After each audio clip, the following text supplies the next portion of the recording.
Hello and welcome to Rachel Schwinghammer's channel, where you learn about teaching, family life, and how to be the best person you can be. Welcome. If you haven't already, hit that subscribe button. I'm talking today about family life, moving. So many of you maybe moved before, or maybe this is your first time moving. I have some tips for you to help the process go smoothly. How much time do you have? Do you have months, a year, weeks, days? This is how I would go through it.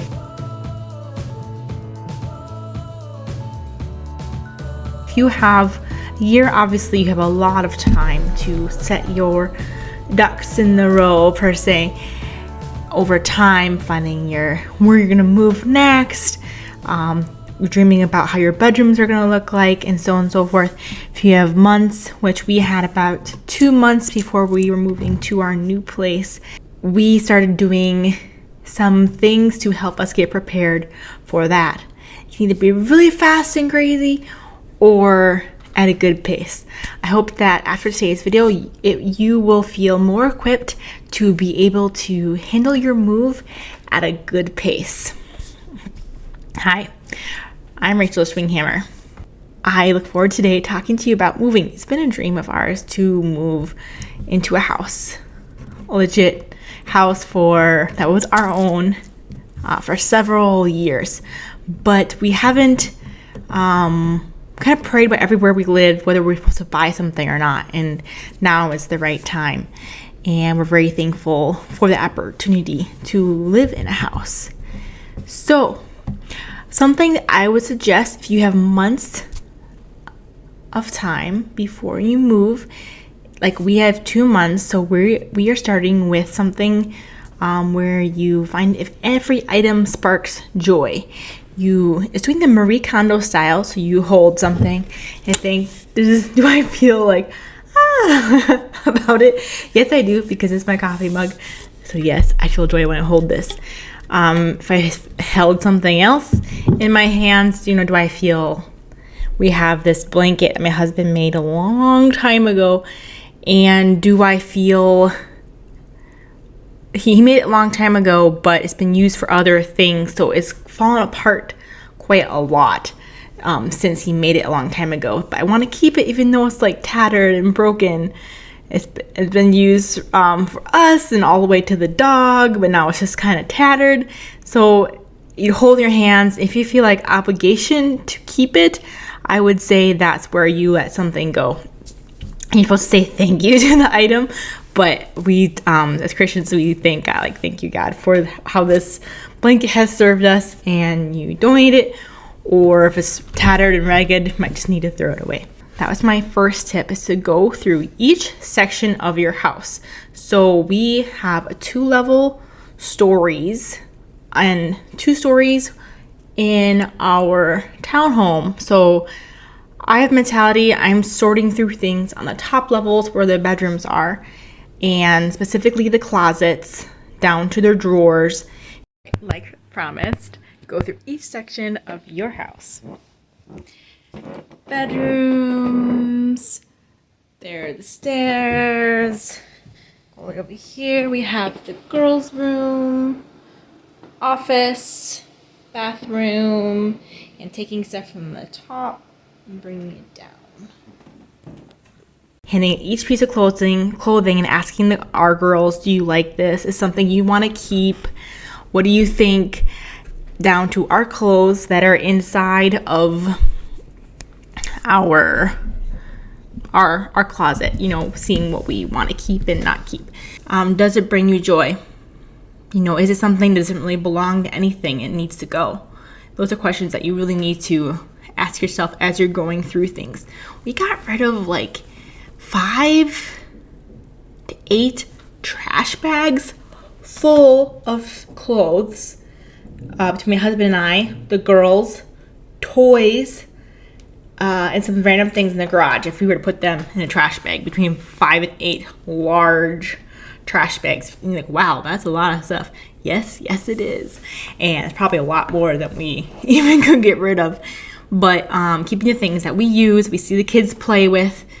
For our clothes, do we like it? Is it old? Does it have holes in it? If clothes have holes in them, it's time to let them go. I had a lot of clothes I was going to mend in this big pile, but as looking through the pile I was going to mend, I thought, actually, this falls apart every time we wash it, or that the kids are never going to wear this, or it's just too, tattered to really spend the time mending all these, maybe 3 different holes.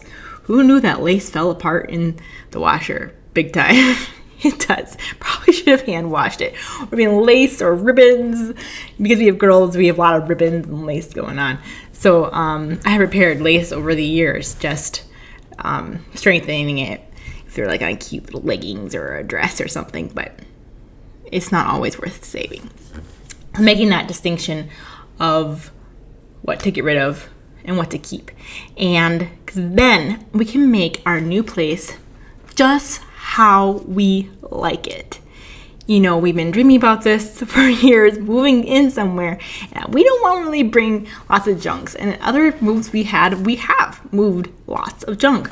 Stacks of papers and just boxes of random items. And that's what we're trying to get rid of this time, is things we are not using, things we don't want to file into our beautiful house that we're moving into, and have more of a purpose for each of our items. If we really don't like something, hey, it brings me into my next point.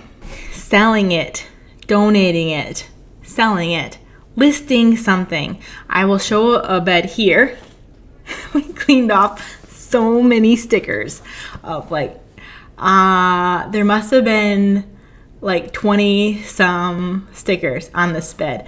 And one of my daughters hey, I just wanted to decorate. It's great, but they're really hard to get off. Use the spray, the orange spray, the Goo Gone, to get it off. You can let it sit, scrape, scrape, scrape. Let it sit, scrape, scrape, scrape. And your thumbs, I had them do it, help us. And we had the whole family involved. My little baby was trying to. So cleaning up what you have and selling it. And so far, when we sold our washer and dryer, you may think, why don't you just wait to sell it to the last minute? Well, what if it doesn't sell in the last minute? So we sold it about 7 weeks before we had to move. But my parents do live nearby, and our laundromat's in town. So there's a lot of different options that you can do. I needed that space for our stuff I was pulling out of the closets to put there. And things I was selling, unless you break up the cleaning into little bits of part of a time. We have almost 1,700 square feet where we're currently living. And so if you leave all of the cleaning, it's kind of leading up to my next point, but if you leave all the cleaning to the end, it's going to be really hard, especially if you have children, to clean everything. One of my good friends, Michelle, said just to, clean a little bit here and there. So when I'm sitting in an area with my daughter or picking something up off the floor, I'm like, hey, I got this white eraser, buy a big box of them. They're super cheap. And I'm wiping off the portion of the wall I'm sitting by. The food in the kitchen, often, kids drop things, and walking through by a wall, there's several marks still on this wall. I haven't cleaned it yet, but sitting next to wherever you're at and just washing with a rag, it doesn't have to be the white marker, but it helps. It really does. So I hope these ideas are helpful for you, because in the past I have waited more towards the end, or even have had somebody help me with house cleaning. So it's best to try to do it ahead of time and have people around you help you. People offer, hey, do you need help? Let me know. Have a date that you're going to be cleaning. Sometimes the place you move in and is a pro tip, place where you're moving. Okay, let's say you move in the 1st and you have to be out of the other place on the 31st. See if they'll prorate you a couple of days of the month to get into that new place if nobody's there, 5 days. So you can start moving things over there. And that will make it easier for you when you're moving, so that you don't have to move everything in one day and try to clean all in one day. Like, moving is stressful enough. And just to tell yourself that it's going to be stressful moving, and that's okay. Take a deep breath when it gets a little stressful, but it is a lot to do and to accomplish in a short period of time. Next one, cleaning as you go. A little bit goes a long way and can help you at the end. One of the things related to the cleaning that was helpful for us, so we have these baseboards that are not legit baseboards. I don't know if you can see it here. I mean, they're like fake, and you can see on the bottom how it's kind of deteriorating a little bit. That's because we mopped the floor. It's because we cleaned the floor. We have these little pieces that have chipped off our baseboards. It's like, what? And so I have these little sponge things I'm using.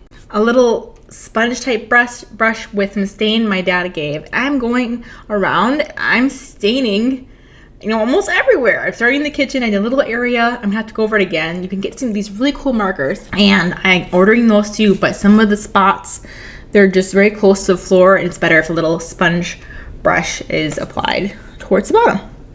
Or whatever, maybe I should have just been sweeping it the whole time, but floors get dirty and need to be mopped. So anyway, and also go along with fixing things up. If you have something that broke while you live there, whether it's like a little handle thing inside the freezer, in the past where I've been cleaning out the fridge and accidentally broke a drawer. So you can call a parts store and you can buy another $20 drawer and put it in, and it's like nothing happened. So that's pretty cool that you can just replace something like that. And so replacing things as you go, get your maintenance person in. Hey, I have to call them a lot. Yeah, sometimes you do. Sometimes you gotta call them every week. You submit a maintenance request maybe on their website. And so keep trying. Is your deadline flexible? Trying to see if they can move in a little bit early, have some flex time. Preferably be nice to have 1-2 weeks, but if you can get 3 to 5 days, even that can help you with your moving process. Lastly, do it in chunks and line up people ahead of time. You don't want to be doing this all by yourself. Involve your kids if they're there. We homeschool, so for us, getting homeschool done first is very important because it's my job. I'm their teacher, so do that first. And if we have any extra time, I wiggle something in that day, whether it's just cleaning a little area, organizing a little bit area, and getting rid of some of the stuff. But the actual deep clean, huge projects, I have to do in the evening because my baby during the day doesn't allow me to do more than, she's not like, she's a year old, so she's a toddler, I guess, but I can't just do big projects with her around because it doesn't work. That's okay. So my husband will watch them and do the project, and then we might switch, and he'll do his part, like we did the closets. I went through a bunch of my stuff and sat there for a half an hour as he was watching all the kids. So it was a perfect time for us to exchange time watching the kids so that we could get all of the stuff done.